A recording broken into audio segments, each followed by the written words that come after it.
We are live. I am David. I am the host of MCU Mondays. Welcome to MCU Mondays, right here on GNN Geek News Now. Glad you're here with us. We're glad you decided to spend your Monday evening with us. We're going to start looking at some of the grittier stuff that's technically MCU, but not really canon. There's a big debate going on as to whether it's working. We're going to look at the I guess they're calling this the Defender saga. Is that what this is? We'll be looking at Daredevil. Yes. Yeah, we're gonna go through Daredevil and Iron Fist and Luke Cage and Jessica Jones, and then all the way up through to the Defenders, or at least until we get some new Marvel content, which we actually did. We got some new Marvel we got some new Marvel content. We got the new I Am Groot trailer. Season 2, they're doing a second season, and why wouldn't they? Because Groot is just the cutest little thing ever, other than Baby Yoda, and we need to market him. So we're going to look at that. Before we do that, though, we're going to jump right into our theme song. I did not get a chance to make a new theme song for Daredevil. I need to do that. I've still got a theme song for Secret Invasion. But we'll leave it at Secret Invasion. Is fine. We're so organized. Yeah, we are. I was out of town all weekend. I didn't have time to play on my computer, so it's this whole thing. But we're gonna do our theme song, and then we'll look at Groot. So.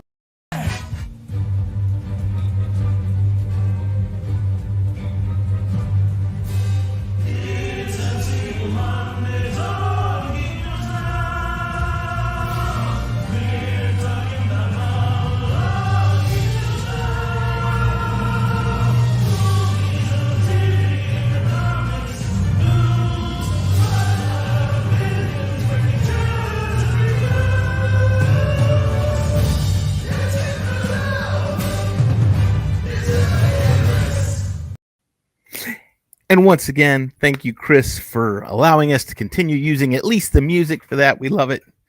It's We great. miss you, Chris. We miss you. Anytime you want to come back on, you're absolutely, positively more than welcome to.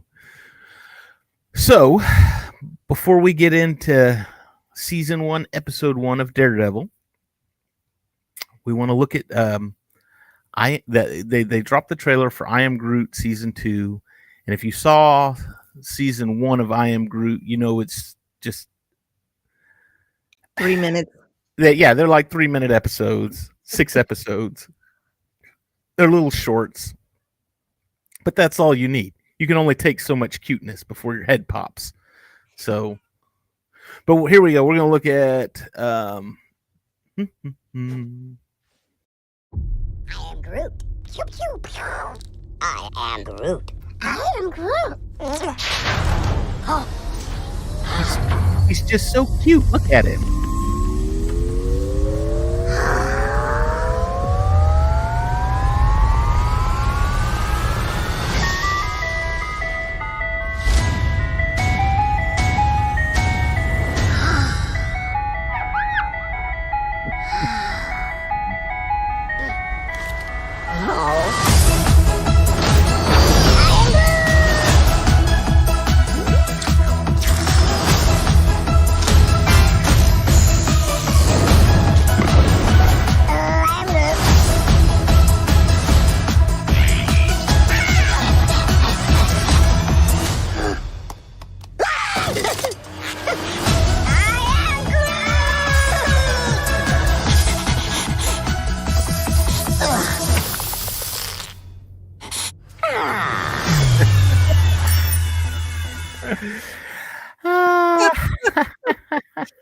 Oh gosh.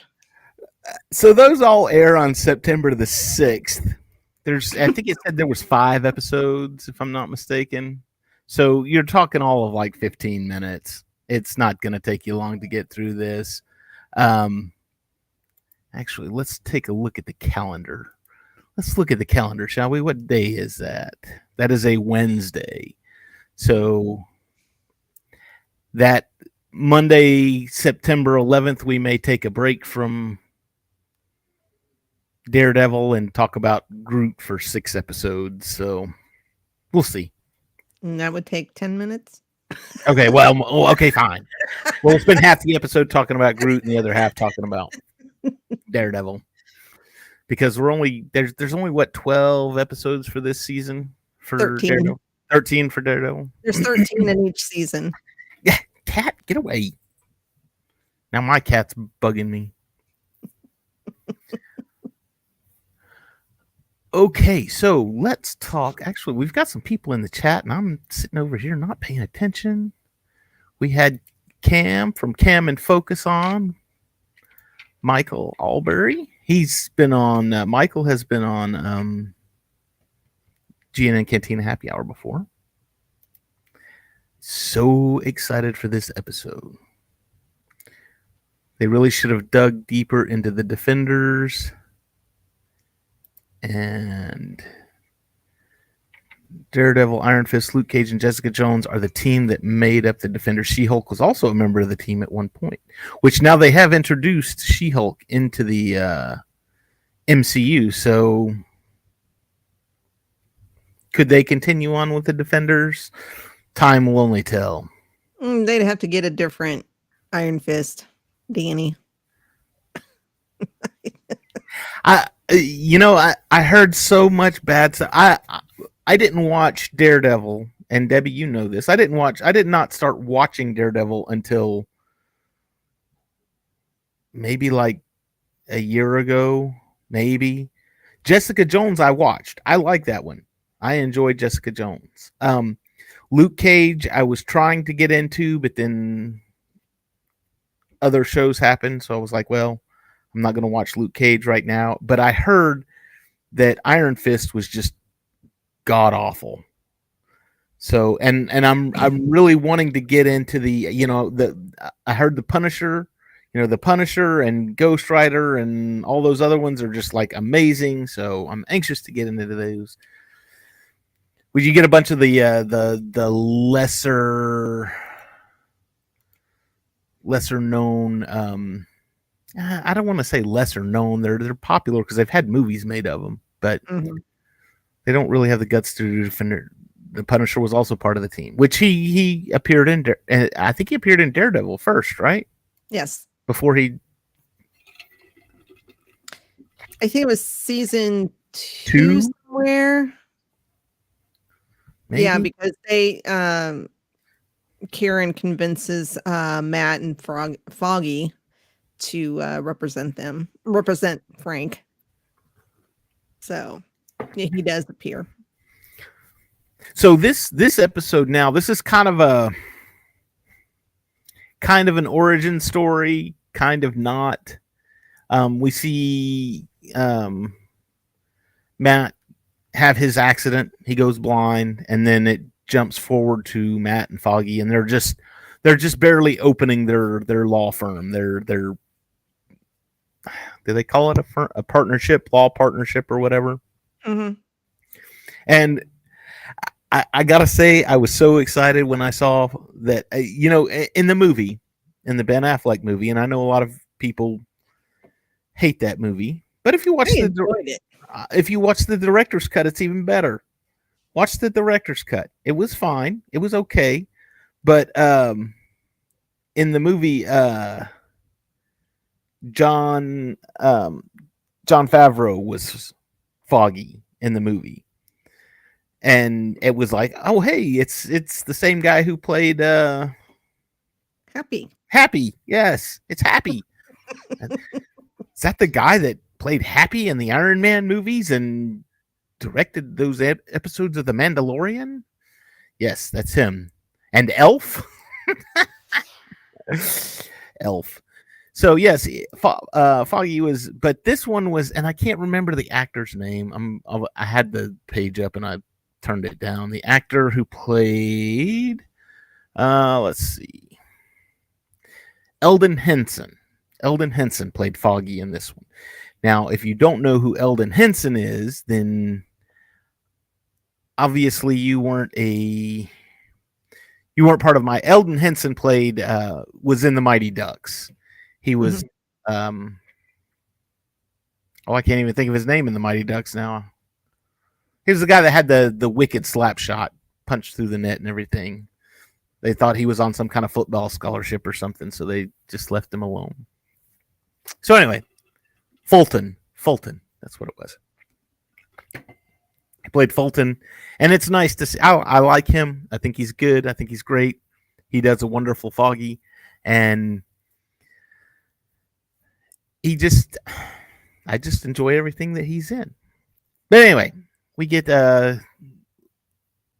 into Foggy and Matt, and they're kind of starting things up. They've got Matt, or not Matt, but Foggy's paying off cops to get clients, and which is I find funny.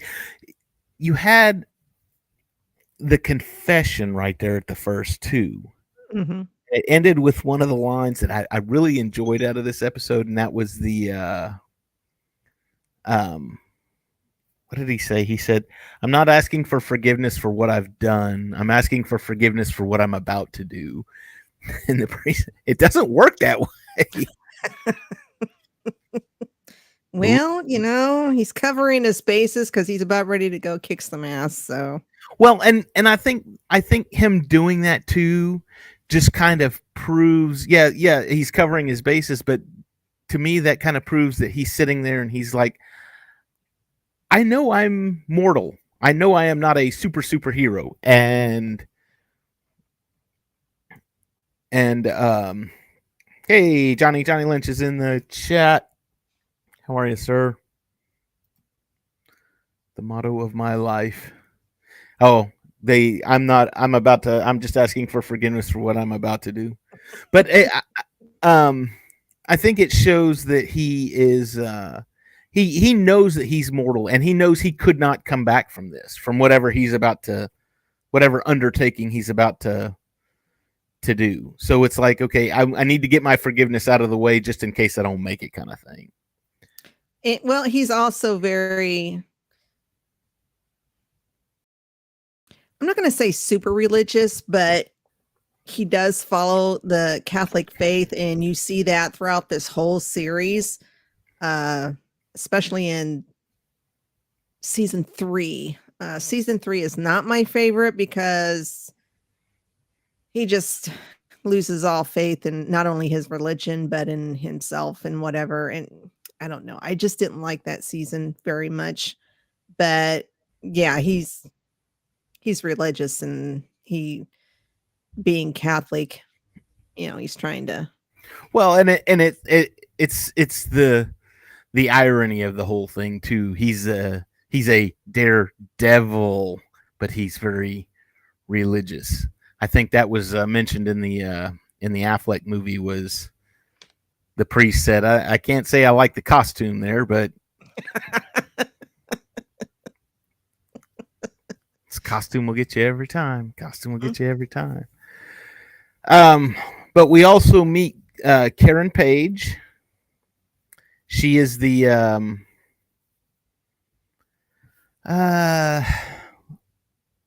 she's framed for a murder that she didn't commit. And it turns out she was a whistleblower for this company that was, it never really comes out and says it, but it's like a front for laundering money, where it was like they were embezzling because they were a contract, United Ally, I believe is the contractor's name.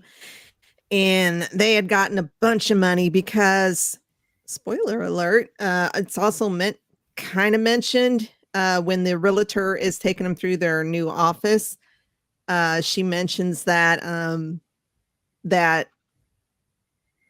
they are part of the ones rebuilding New York after the Battle of New York. After the Battle of New York, yeah. They don't say that, but she says, this building was hardly touched during the incident.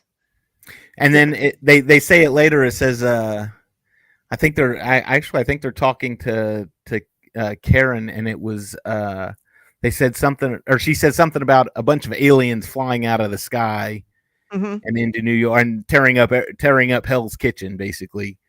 So it was like there's subtle nods to the MCU, which is why I like to think of these. And if you don't, well,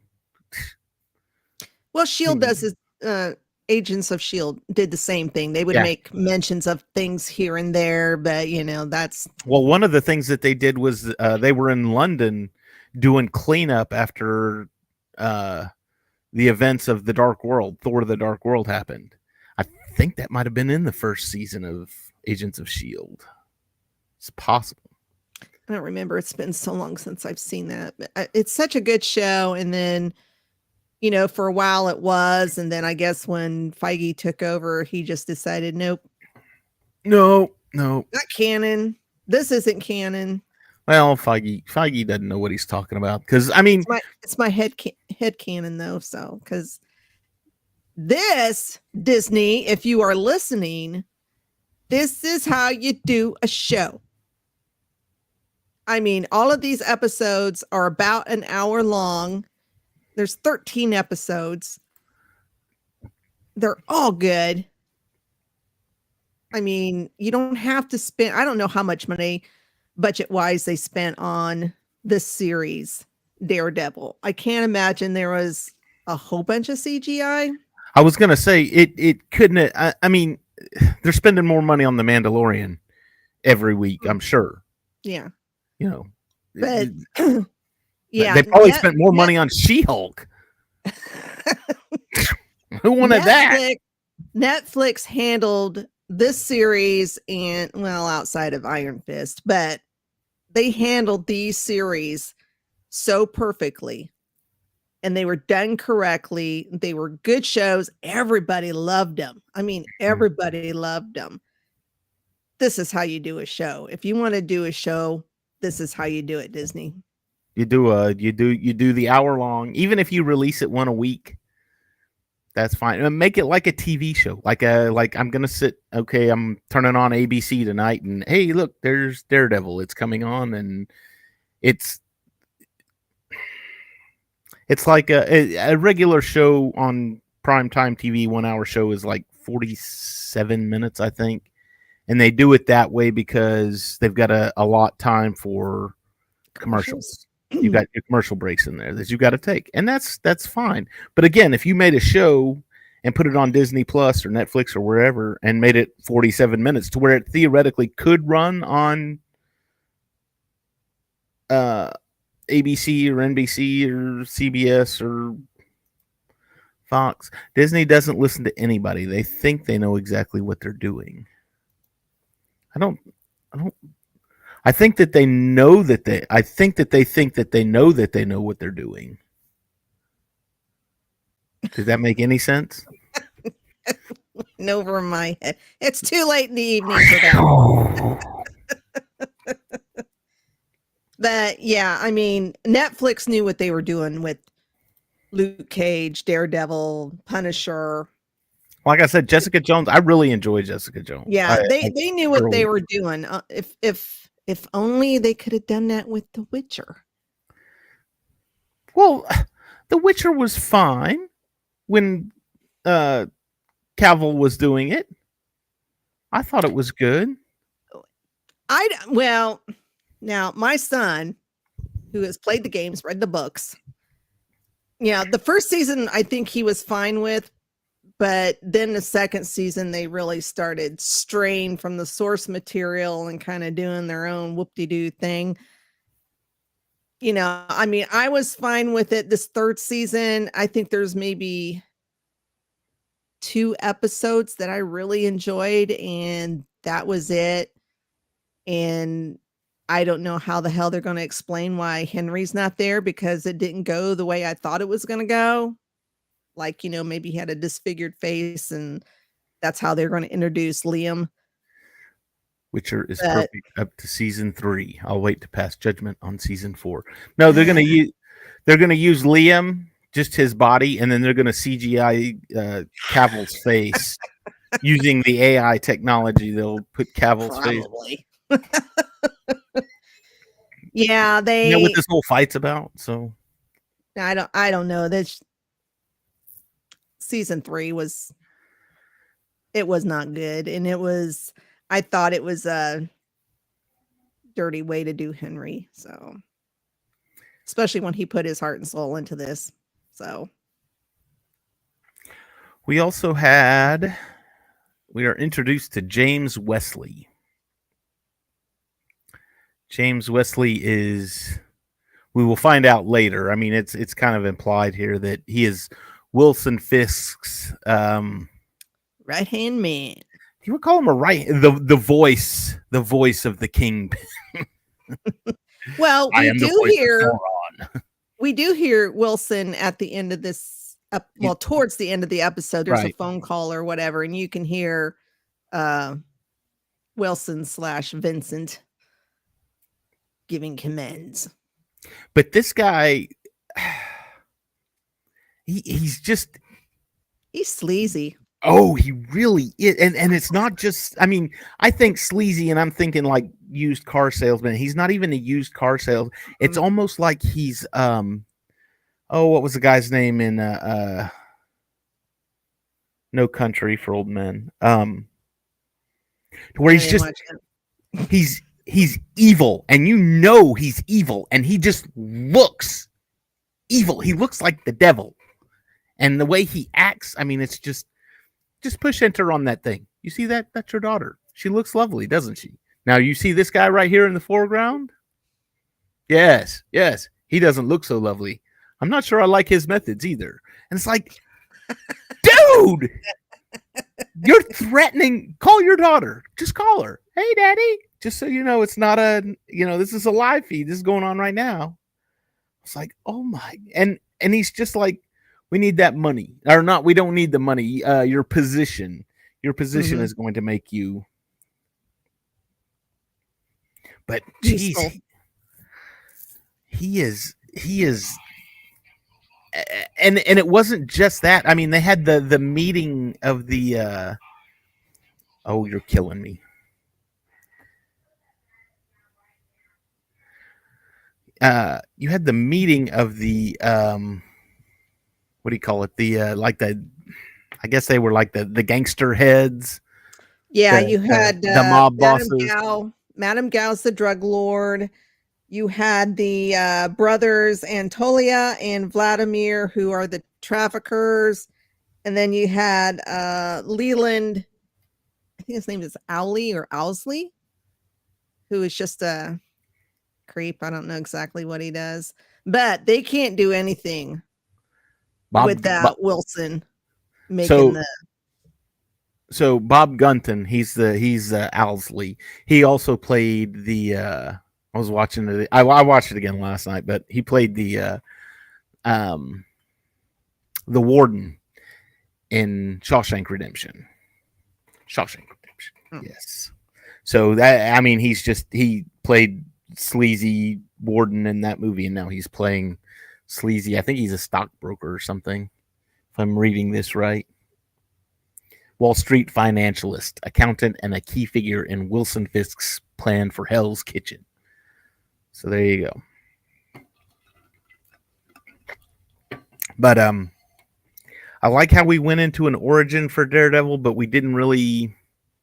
There wasn't a whole lot of time spent on it. It was more like here's kind of what happened, and it'll get into it over the course of the show, if I recall correctly. Yeah, there's a lot of flashbacks sprinkled throughout the season, and I think throughout the show. So and honestly, I like that because it's starting off as he's establishing himself. They still don't know what to call him. They just say he's a guy in a black mask. Man without fear. And what did he use to beat him with? Just his fists. He just beat him with his fists. But he's still kind of establishing himself, but we don't really need. It's like Spider-Man. We know what happens, but so we don't really need a whole episode to give us the origin story. Again, you don't want to Batman this thing to where every movie has got pearls flying, and Thomas and Martha Wayne dying. Okay, we had the Affleck movie that gave us the origin anyway, so that's all we needed. Yeah, Yeah, exactly. You said Affleck, and I'm sitting here talking about Batman. I'm like, well, now wait a minute. That was in all of them. The Keaton one and No. yes, Affleck played Batman and Daredevil. So, but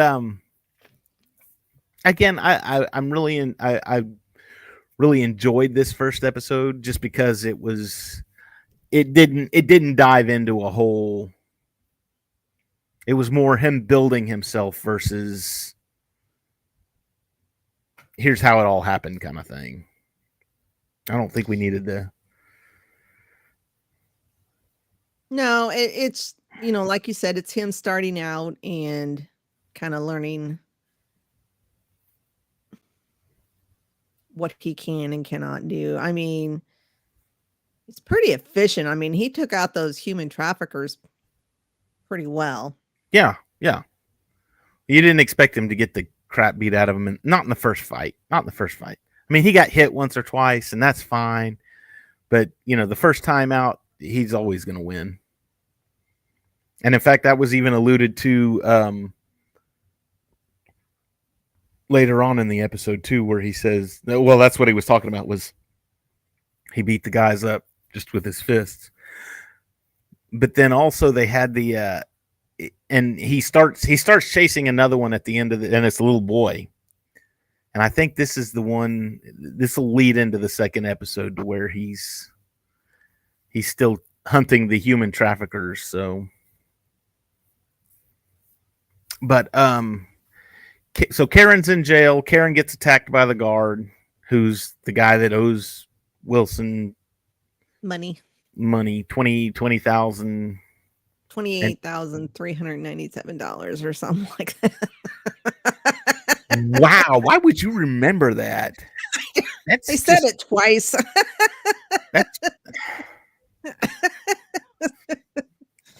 So the guard tries to kill her. She gets away. And that causes them to be able to get her out of jail, basically. Mm-hmm. Said, okay, look, we won't sue you. And obviously now you're not doing your job because someone is trying to kill her or have her killed. And take her back to the office of sorts. Can't go home. It's too dangerous.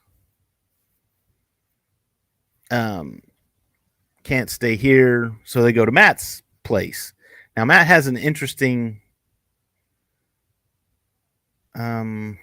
apartment just because it's like it's hilarious. He's like, oh, I got me a corner apartment. And why? Because there's a big friggin' neon sign right outside his window and it lights up all night long. But Matt being blind, there were so many just jokes and puns really at his disability, at his blindness, like the thing with the neon sign. He's talking to Karen at some point in the thing, and he says something like, "Oh, I want to be completely honest with you. Can you be completely honest with me?" And kudos to Charlie Cox for pulling this off. But he sits there and looks at her, and she goes like this, and he's still sitting there looking at her. He goes, "You nodded your head, didn't you?" So Charlie's amazing. Charlie, we know you're watching. Good way to maintain the. I mean, if she had just nodded and he said, "Okay," well, I would have been upset, but I would have been like, "Oh man, no, yeah, we got the illusion." Yeah, exactly. Well, then, even though he can't see anything, like when she was still in jail and they were talking to her, he could tell that she was not lying because he could hear her steady heartbeat. Yes. And then for the comparison, when they're at his apartment, she's flat out lying to him, and he can tell just because of her heartbeat He racing. says that he says they didn't kill you. They should have killed you when they killed the it's an HR guy or a lawyer or something. He was in the legal department, Daniel Legal Fisher. department. Yeah. They should have killed you when they killed him, but I'm thinking that they didn't kill you because you've got something that they want, which obviously she does. Uh-oh. My screen just went blank. Mine's done that twice now, and I don't know. I haven't. It just goes to sleep. Yeah, so Karen, being the dumbass, she tries sneaks to out of sneak his out of a apartment. blind man's apartment. There was this scene, if you ever get the chance to watch, and when people do dumb things in movies, I always allude back to this. In the movie RoboCop 3, and I know that it's a crummy movie, it's horrible, it's awful, but it has one of the greatest scenes in cinema history in it. And this guy walks into a donut shop, and he pulls out a shotgun and he points it at the clerk. He says, "Give me all your money, empty the register." Ah! Well, the next thing you see is the back of this guy and all of these laser points pointed at him from the weapons of the cops that are all sitting there in the donut shop. And he turns around and looks at him, and he's all scared and everything. And the guy at the counter says, "So what's it like being a rocket scientist?" And I was like, yes, awesome. Greatest scene ever. Well, not the greatest, but one of the greatest scenes in cinema history from one of the crummiest movies in cinema history. So there you go. But yeah, it's like, oh, I'm going to try and sneak out of a blind man's apartment, not thinking, well, he can't see, so obviously he can't hear either. Probably a misconception for most people who are blind. You know, us normal people don't think. You know. Well, and I think too, when you talk about even if it wasn't like an enhanced hearing or anything like that, even then, a blind person, if you've ever known a blind person, they know exactly where everything is in their house, so that they can maneuver, so that they can get around things. That's why he tells the real estate agent at the first of the thing, he says, "Walk me around the area." So he can get an idea of what it looks like, and he knows the spots to avoid and that kind of thing. You know, he knows where the windows are. He can tell, oh, look, there's a hole in the carpet over there, kind of thing. So I'm going to say that probably extends out even further in saying they know every creak of that house at every hour of the day. Anytime that house moves just a little bit, they'll hear it and they'll be like, oh, that's the I don't know. That's the bedroom floor creaking again, because it does it when the wind picks up. So, yes, sneaking out of a blind man's house, hilarious. Then she just gets herself in trouble, like all kinds of trouble.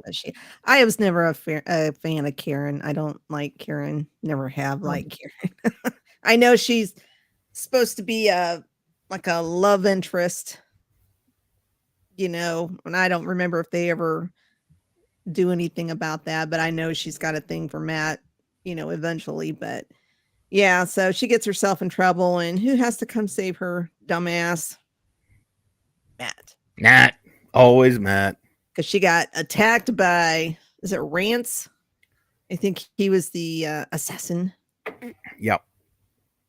And see, again, this is like the boss fight now. He got beat up a little bit in this one. Even though he won, this one was like one of those ones where it's like, oh, he's about to lose this thing. Okay, all right. You see that humanity. Just because the show's named after him doesn't mean that everything has to go his way all the time. Oh yeah, he's always getting this whole series, he's always getting the shit beat out of him. He has to have Ahsoka come rescue him.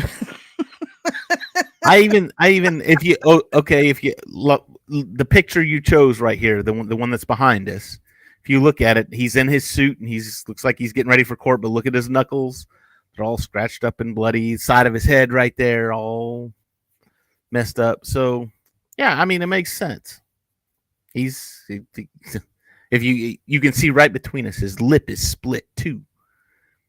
So, and yes, Rosario Dawson will jump in later. Use her Jedi healing techniques. Yes, that she's taught even to. though she's not a Jedi. Yes. Not technically a Jedi. And don't you dare say gray Jedi, Shield Maiden. I know you're out there watching this. No Gray such Jedi. thing. No such thing. How dare you?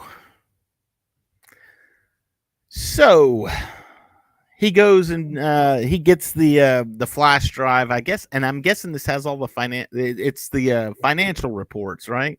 Mhm. The stuff that she was emailed. And he runs off with it. I'll get this to the right people. Which is, he didn't make sure she was going to be safe. He just beat up the one guy, got the stuff, and said, okay. It was almost like, I don't need you anymore. They can kill you, and I don't care because I got the. Well, I know that's not what he did. I'm sure he had to hurry up, get this guy tied up, drop him off at the New York Bulletin, and then get back to the apartment and pretend that he's still sleeping. Oh, this is true. Back. Yeah. Because she even says, don't take it to the police. Mm-hmm. You can't trust them. And so he goes and gives it to the newspaper. It's kind of which makes Fisk really not happy because now he's trying to figure out who the hell is this Nelson and Murdock? Who are these guys? We need to keep them around for any special projects or special.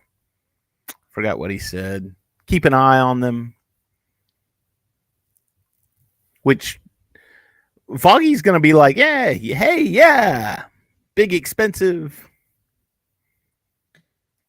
But Matt's all about getting justice. So yeah, Matt's about justice. Foggy's about paying bills and making money and moving up in the world, which he does eventually, but then he regrets it. So life's full of regrets. Because when they were discussing early on in the episode about taking Karen on as a client, of course, this is their first client. Karen's their first client, and all he's like, well, we can get a plea deal, and Matt's like, no, she's innocent. I know she's innocent. She's telling the truth. And he's, Foggy's all about getting the deal and marking it up as a win for their law firm, because this is their first client. So yeah, they're not quite on the same page. And throughout the whole series, him and Foggy do get into it quite a few times. Go ahead. About how the firm should go, what direction. So and it really kind of comes crashing down too when, if I remember correctly, because like I said, I watched it about a year ago, and I'm just slowly watching episodes now. But when Foggy finds out that Matt is the Daredevil, and yeah, putting it lightly. Like, I think why would you tell your very best friend? I think and I think to add insult to injury, the girl knew even before Foggy did, if I recall. Karen, I think she knew before Foggy did. I'm not quite sure. It's been a while since I've watched the series, so this is all new to me. Again, you know what? It's going to be a lot easier for me because those of you that don't know, this series is rated. Is it MA or is it TVMA? So there's a lot of stuff in here, especially throughout all of this, not just through Daredevil, but throughout all the Defenders. That's kind of risque. Very graphic. Yeah, very graphic. Lots of blood, dismemberments, and things like that. So this is not your happy PG-13 series. So that being said, now that They're school all is they're all very dark and gritty, which so is what dark, you sure you're not from the DC universe? I don't have that clip. Chris, we need some clips. The way vigilante justice should be. So anyway, so now that school's about to start and the boys will be going to bed at a decent hour every night, that means I'll be able to watch some Daredevil without polluting their minds. Just my mind's already polluted, so it doesn't matter. And Feige has said, because people were kind of, when the new Daredevil series was announced, Born Again, I think is what it's called. Yeah. People were like, oh, they're going to Disneyfy it and da da da da da. And I was like, well, they're not going to be doing that to Deadpool. Thank God. But Feige did come out and say, no, it'll be along the same lines as before. Except he'll be wearing a gold costume instead of a red one, which is like, I'm going to jump around at night in a bright, shiny gold costume so they can't see me. It doesn't work that way. Is that his original comic costume? I don't know, maybe. I think it was in She-Hulk. When he was in She-Hulk, he was in the golden costume or yellow costume or whatever it was. I was unimpressed. Give me back the classic red. And give me Elektra, but the Frank Miller version of Elektra. I don't know what the Frank Miller. What her boobs? That's the that's the original version of Elektra, not the Jennifer Garner. Yeah. I like that movie. I didn't like the Elektra that was in the series. I didn't like her at all. I didn't like the fact that they made an Elektra movie after they made the Ben Affleck Daredevil. But it exists. Jennifer Garner. I don't know. I don't know. It.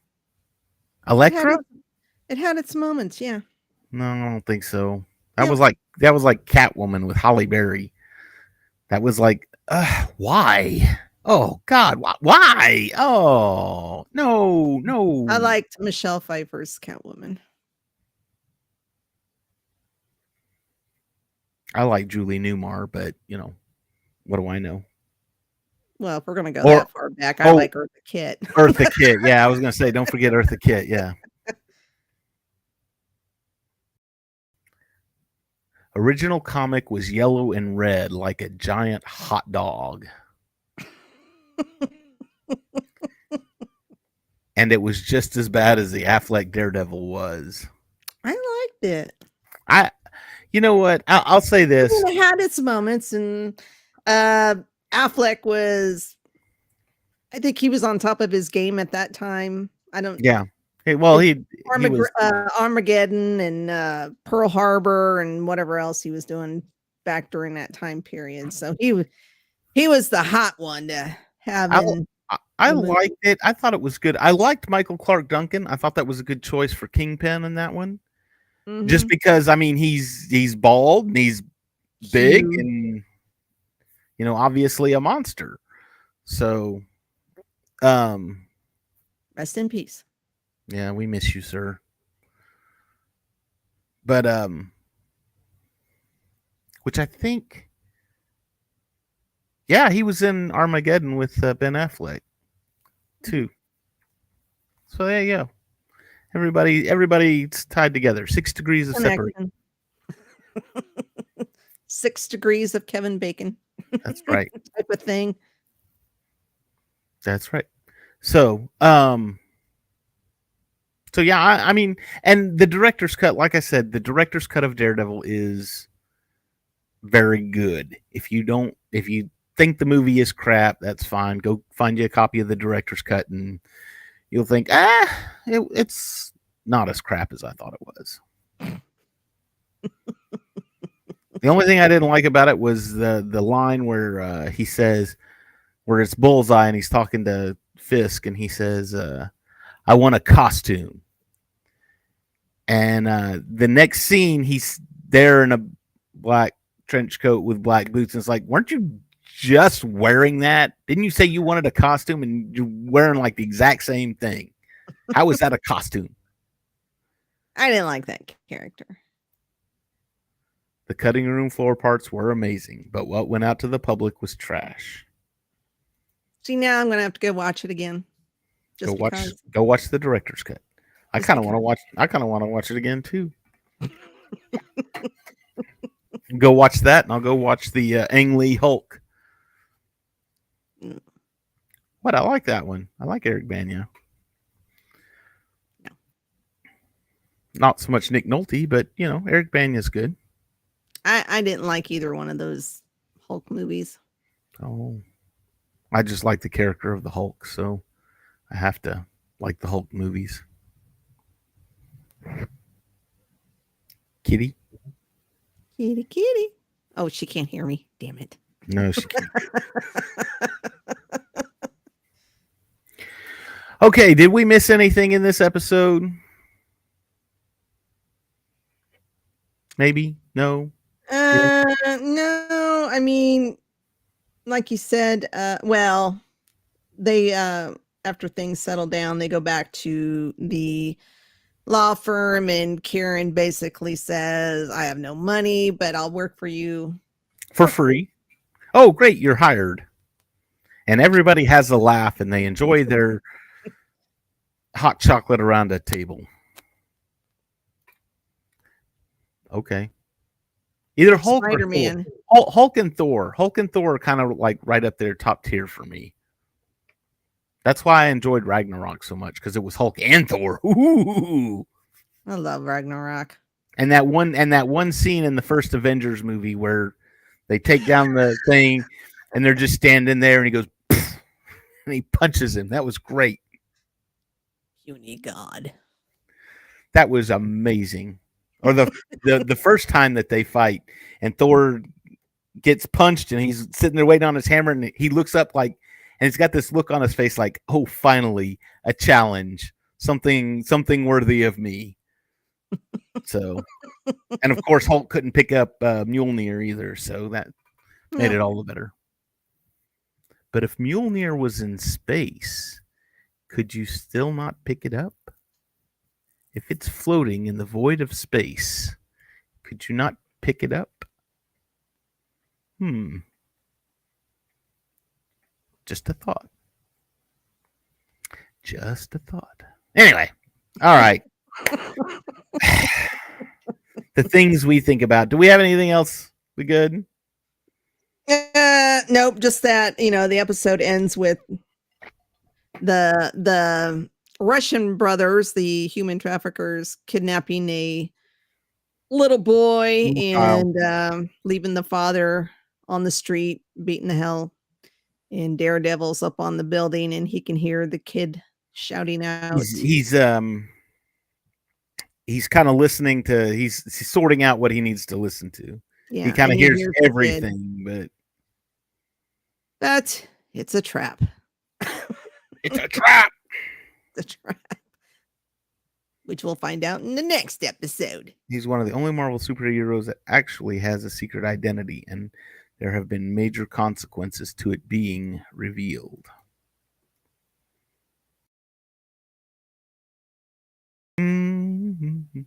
Trying to think. I think you're right.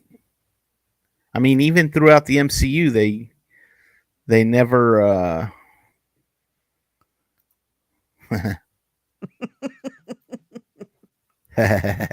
Good, somebody got it. I mean, even through the MCU, they always referred to each other by their first names. Tony and Thor and Banner. Where's Banner? I mean, the only other one that they ever really said anything was Cap. Captain America. Cap. Oh, and Vision. But you've always got to call Vision because he's just Vision. He did not have a secret identity. Anyway, all right. Shameless plugs. Debbie, what you got? I haven't heard, but I assume there's a Sith Dominion on tomorrow night. Okay. Yes, there is. I just remembered. I seen the TikTok earlier. Sith Dominion. They're talking about the witches of Dathomir. Oh, that'll be Kind a of good one. bouncing off the Asajj Ventress that they did last week, which was a very good show. So if you haven't seen it, it's about Asajj Ventress. Go watch it and then get that watched in time to watch the episode tomorrow night, which is the Witches of Dathomir. Dathomir. Oh my Dathomir. God. And And actually, then- if you want to do some of the preemptive reading on that, read The Courtship of Princess Leia by Dave Wolverton. That one featured heavily the Witches of Dathomir, but that's another Right, Rancors. that's another show. That's completely another show. That show's on Thursday. That show's on Thursday night. Woo! Star Wars. Yeah, Cantina Happy Cantina Happy Hour. Hour. Mhm. And we're doing Mandalorian. Mandalorians, the final Season 1 finale, Redemption. We will be talking about that. So go watch it. If you haven't watched it, then there's obviously something wrong with you. So go watch season 1, the end of season 1, so that you can come back here on Thursday night, same bat time, same bat channel, and watch us talk about. Hopefully, Cam will be back. Cam, for those of you that don't know, Cam's wife had a baby, and so he's kind of taking a paternity leave. Is that a good way to put that? Sure, why not? He's taking a sabbatical while he learns to adjust to a new youngling in the fold. Yes, Thursday night, then Saturday night's Geek Gauntlet, of course. And they talk about everything. Everything.